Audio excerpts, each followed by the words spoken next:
It's the job of any good reporter to chase the story, find the scoop, and inform the public. But there's a fine line between being aggressive and leaving potential sources feeling traumatized. Whatever you made of Christine Blasey Ford's testimony, there's no question she felt reporters crossed that line and forced her hand. How did you decide to come forward?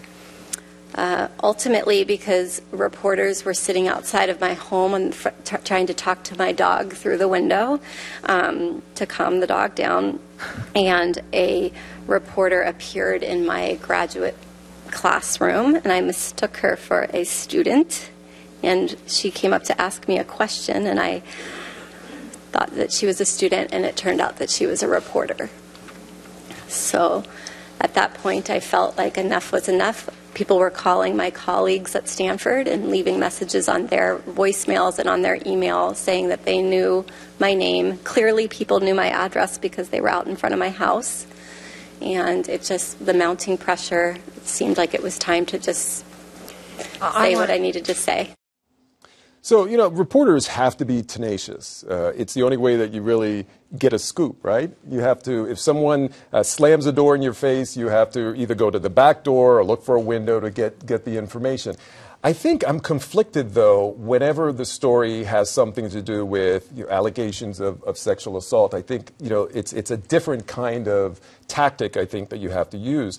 And I have to agree with a reporter from New York Magazine who said that, you know, it was ordinary what these reporters were doing, but sometimes ordinary is not acceptable. I have to admit, I didn't really think too hard about how the reporters were gathering the information until I saw her testimony. And then I was shocked. And my second thought was, oh, I see why a lot of people hate the media. Because if you're talking about something that happened to you that was extremely invasive, that upset you to the point where it affected the rest of your life, the reporting process, that was invasive. Posing as a student, not disclosing that you're a reporter when you approach her, that's a line, I think that's a step too far. Is it clear that that's what happened? Because it sounds like maybe she was just confused. It was hard to tell what happened in that supposed graduate student situation. Well, she said that she was there and someone approached her. Right, but it sounds like that she was approached and said, you know, at a certain point did disclose that she was a reporter. Right. Got into her classroom. I don't know. I mean, and apparently sat through the lecture. I mean, this is a particularly sensitive case, but I do want, as someone who, as a reporter, has been in those situations, you know, you are doing your job, and you can do your job politely, but it's still your job to ask the question. I mean, I remember a time when I had to go knock on Jane Swift's door at night because my editor told me to do it. And I had to get the denial. She was pretty mad. I could understand why, but I had to do it. It was my job. I have also been in the situation where, you know, something tragic happens to a family. You knock on the door. You're kind of praying that no one answers the door, but sometimes someone opens the door and says, yes, let me tell you about my son, and welcomes you in, and it's their opportunity to share their story. So you have to open up that possibility as well.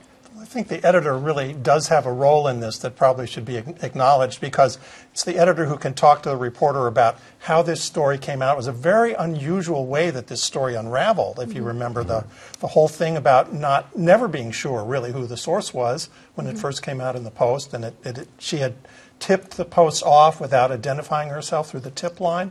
So I think the editor should have talked to the reporters about how to treat this a little bit more delicately. But you know, the only way to get that story right was to go to the door. After it. We've all done our share of door knocking, and I'm fortunate enough that I haven't had to do any in quite a few years.